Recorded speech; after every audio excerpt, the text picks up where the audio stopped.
Cricket show में आप सभी का स्वागत है। और क्या बोलूं, दुख, दर्द और पीड़ा, ना जाने सीएसके को कौन सा काट गया ये हार का कीड़ा।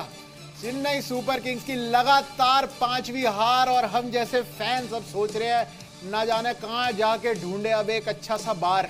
क्योंकि भाई ब्रेकिंग न्यूज तो यही है कि कोलकाता की चेन्नई पर धमाकेदार एक जीत हो गई है और चेन्नई की लगातार ये 5वीं हार है आईपीएल 2025 के अंदर। केकेआर ने सीएसके को 8 विकेटों से जो है वो मात दे दी है। सिर्फ 2 विकेटें गंवाई थी और सुनील नारायण की गेंद हो चाहे बल्ला हो, दोनों से उन्होंने तबाही मचाई है। एक नंबर परफॉर्मेंस अगर कहे तो कोलकाता नाइट राइडर्स की उन्होंने करके दिखाई है। टॉस भी आज जीता था केकेआर ने, पहले बॉलिंग का फैसला लिया था और वहां पर चेन्नई को सिर्फ सीमित कर दिया 103 रन पे। छोटा सा 104 रन का टारगेट था जो कि बड़े ही आराम से 8 विकेटों से और सिर्फ 10.1 ओवर के अंदर इन्होंने केकेआर वालों ने मजे से चेस कर लिया।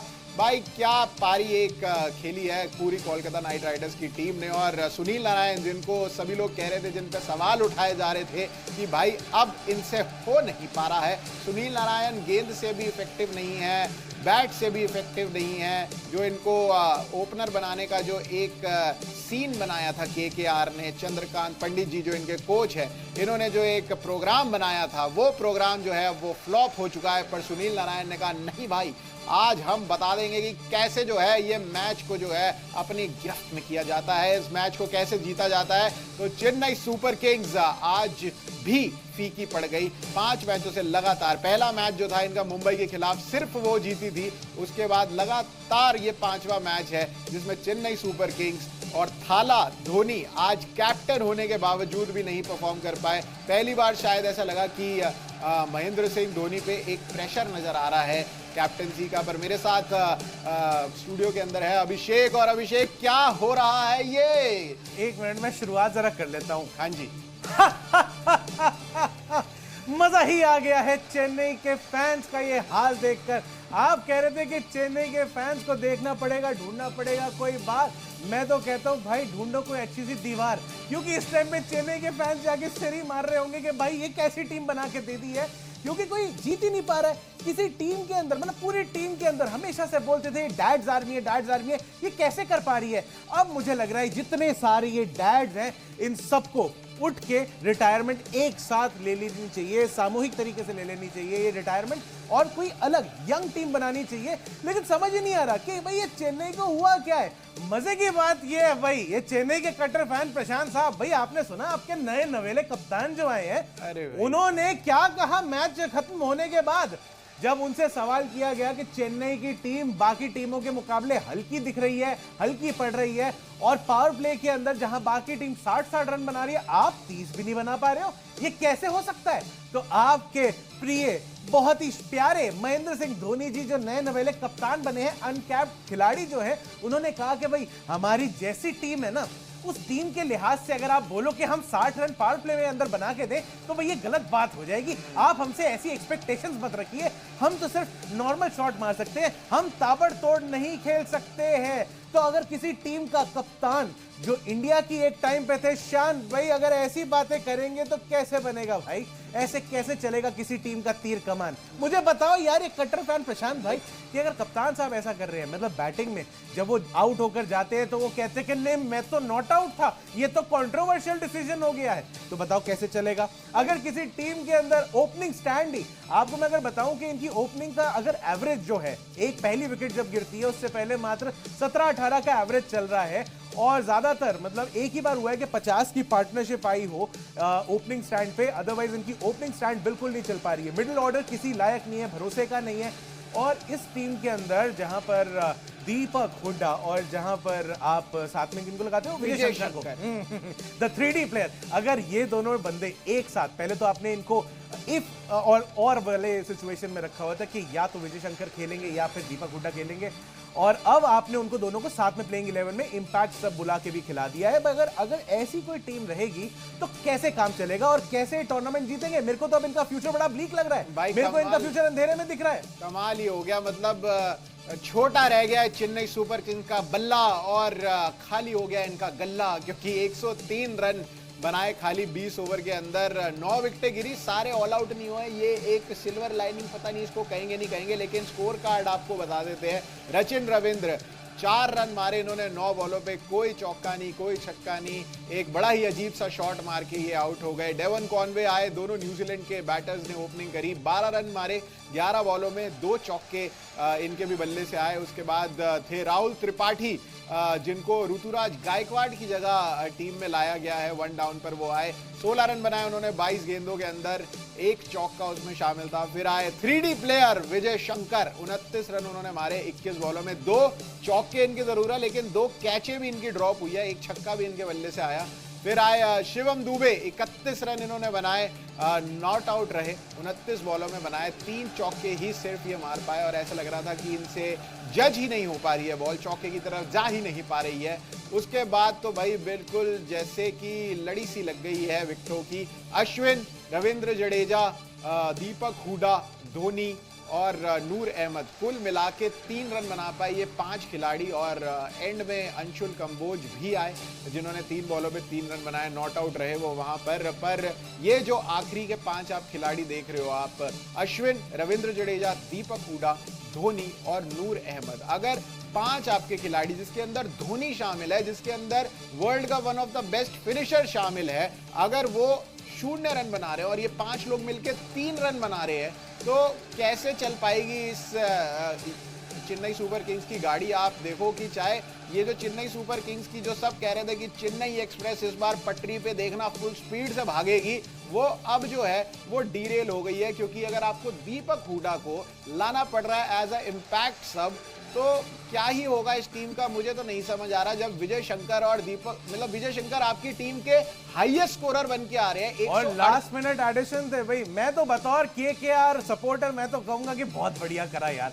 मैं कह रहा हूं अपने हर मैच में हर टीम को अगर ऐसे 2-2 पॉइंट आपने बांटने हैं ना, ये विजय शंकर और दीपक हुड्डा को आप एक साथ खिलाना शुरू कर दो, बाय गॉड की कसम मजा आ जाएगा। लेकिन एक बात बताओ, ये जो धोनी भैया, अभी तक हम बोल रहे थे कि नंबर 8 पे आ रहे हैं, नंबर 7 पे आ रहे हैं, ओ नंबर 4 पे आना चाहिए, 5 पे आना चाहिए, आज तो और आगे चले गए भाई। नंबर 9 पर एमएस धोनी। ये चेन्नई के फैंस क्या अब इस चीज को भी सपोर्ट कर पाएंगे, इसको भी जस्टिफाई कर पाएंगे क्या कि ये एमएस धोनी नंबर 9 पर क्या कर रहे थे। अश्विन को भी भेज दो भाई, दीपक हुड्डा को भी भेज दो, विजय शंकर को भी भेज दो, सबको भेज दो, लेकिन खुद नहीं आना। गनीमत है कि नूर अहमद से पहले आ गए वो।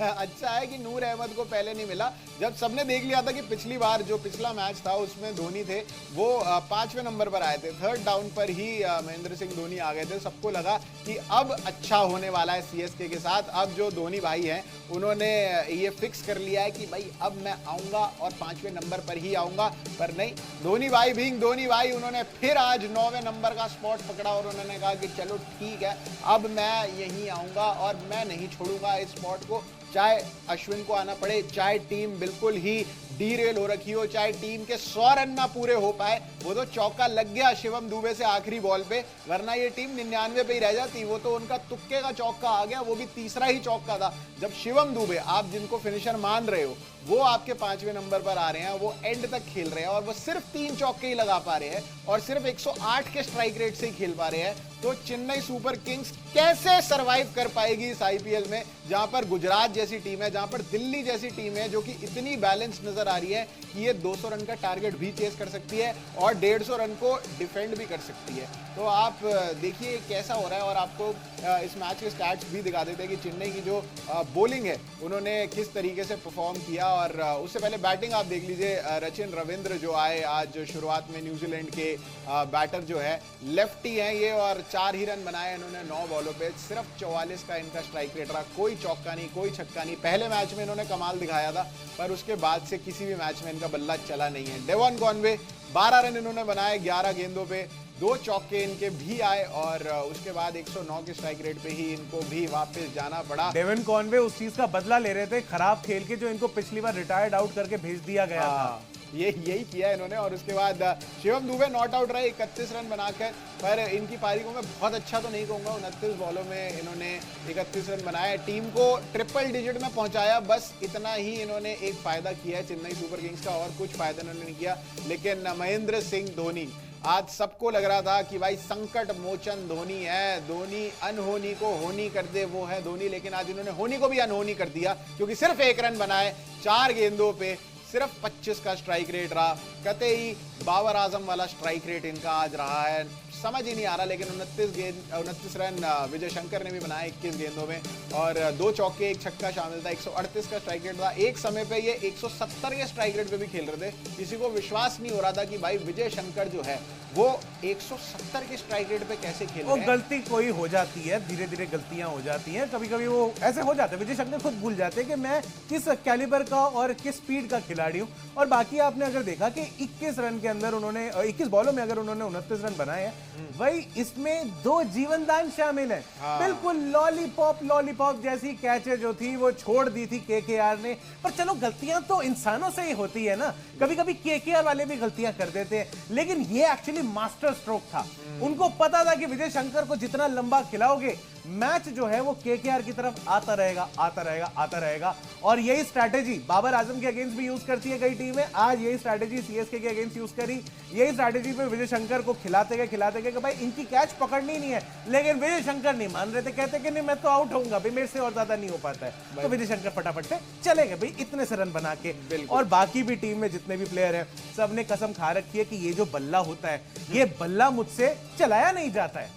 बिल्कुल यार। और कोलकाता की नाइट राइडर्स की आप बॉलिंग भी देख लो, क्योंकि आज सभी की बॉलिंग अच्छी रही है। आप इकोनॉमी देख लो, 7.75 की वैभव अरोड़ा की जो इकोनॉमी है वो सबसे महंगे साबित हुए हैं। ये बहुत ही अच्छी इकोनॉमी मानी जाती है नॉर्मली आईपीएल के अंदर, लेकिन 4 ओवर में आज सिर्फ 31 रन दिए, 1 विकेट निकाली वैभव अरोड़ा ने। मोइन अली 4 ओवर में 20 रन 1 विकेट 5 की इकोनॉमी। हर्षित राणा 4 ओवर में 16 रन 4 की इकोनॉमी, 2 विकेटें इन्होंने भी निकाली। वरुण चक्रवर्ती 4 ओवर 22 रन 2 विकेटें इनके हाथ भी आई, 5.5 की इकोनॉमी। और सुनील नारायण 4 ओवर में 13 रन 3.25 की इकोनॉमी, साथ में 3 विकेटें। आज वो घातक सुनील नारायण जो है वो नजर आए और सिर्फ 103 रन पर रोक दिया।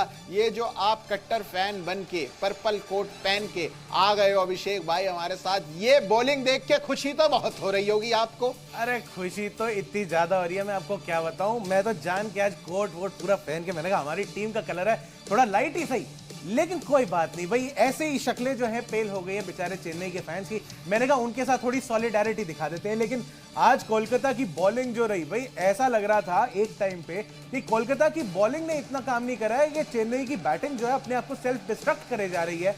उनके बैट्समैन को शायद अंदाजा ही नहीं था कि करना क्या है करना क्या नहीं है, क्योंकि ये जो बल्ला है ऐसा लग रहा था कि अभी ये फुल साइज बल्ला है मेरे हाथ में, जरा अपने हाथ में वो बल्ला दिखाना, वो छोटा सा। हाँ, इसी ये बच्चों वाले बल्ले से जो जाके ये बैटिंग कर रही थी चेन्नई की टीम, तो फिर ऐसे बल्ले से तो आउट हो गई ना, लाजमी है ये तो कि भाई आपका हारना ये तो। और उसके बाद सुनील नारायण ने जो कमाल करा है खास तौर पे, वो तो अलग ही है, 3 विकेटें जो निकाली। लेकिन आप ये देखिए जरा हर्षित राणा ने क्या कमाल करा है, 4 ओवर के अंदर 2 विकेट और 16 रन 4 की इकोनॉमी। उसके बाद सुनील नारायण ओए होए होए 3 विकेट जो उन्होंने निकाल दी थी। मैं कह रहा हूं भाई एक तो इकोनॉमी उनकी इतनी शानदार रही, उसके बाद उन्होंने कहा ऑलराउंडर हमें एवं थोड़ी कहते हैं भाई। 3.25 की इकोनॉमी से उन्होंने बॉलिंग करी है, 3 विकेटें, मात्र 13 रन और 4 ओवर पूरे करा दिए। मैं तो कह रहा हूं अगर थोड़ी और इनको 1-2 ओवर और फालतू देते, ये तो पूरी टीम समेट देते अपनी ही बॉलिंग के अंदर। और ये बिल्कुल सही बात है प्रशांत जो शुरू में कही कि सुनील नारायण के ऊपर बड़े सारे सवाल उठ रहे थे, लेकिन आज उन्होंने अपने सारे क्रिटिक्स को शांत कर दिया है।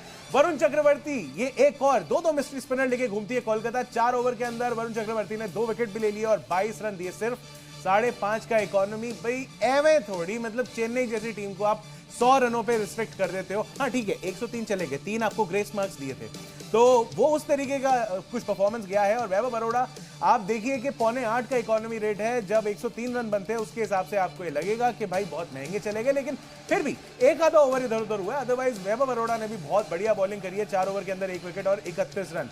तो पूरी बॉलिंग जो है, ऐसा कुछ लग रहा था कि जब बॉलिंग चल रही थी केकेआर की और जब बैटिंग चल रही थी सीएसके की, तो पिच कुछ और थी, और जैसे ही रोल रिवर्स हुए, बैटिंग आई केकेआर की और बॉलिंग आई सीएसके की, तो ऐसा लग रहा था पिच पलट दी है। लेकिन जो पलटा था, जो बदला था, वो वक्त बदल गए, जज्बात बदल गए, भाई सब कुछ ही पलट गया। इनके जग सूना सूना लागे, इनका ये हो गया चेन्नई के फैंस का। मुझे पता है प्रशांत कितना दुख हो रहा होगा, लेकिन फिर भी अपने मुंह पर ये जो स्माइल लेके खड़े हुए हो ना, बाय गॉड की कसम, काश ऐसी ऐसी अगर आपके अंदर मोटिवेशन है और ऐसी अगर पॉजिटिविटी है, काश ये आप पॉजिटिविटी अपनी टीम तक भी पहुंचा पाओ, क्योंकि वो तो कहीं से भी पॉजिटिव नहीं दिख रहे हैं, उनकी अप्रोच कहीं से भी सकारात्मक नहीं दिख रही है। भाई इतनी खराब क्रिकेट खेलते हुए मैंने सीएसके को कभी नहीं देखा है, और मेरे ख्याल से ये वो वक्त है जहां पर सीएसके के फैंस को अपने मन में झांकना चाहिए, अपने गिरबान में झांकना चाहिए और उनको सोचना चाहिए कि वो टाइम के बारे में सोचे जब उन्होंने आरसीबी के फैंस को, जब उन्होंने दिल्ली के फैंस को, जब उन्होंने पंजाब के फैंस को भर भर के गालियां दी थी, भर भर के उनका मजाक उड़ाया था। आज देखिए मजाक किसका बन रहा है, और अब उन्हें समझ में आएगा कि जिन टीमों के फैंस का ये मजाक बनाते हैं उनके फैंस दरअसल अंदर से क्या महसूस कर रहे होते हैं, खून के घूंट पी रहे होते हैं, खून के आंसू बहा रहे होते हैं। आज चेन्नई को समझ में आएगा कि भाई इतना आसान नहीं होता है हार का ये सदमा बर्दाश्त करना भाई।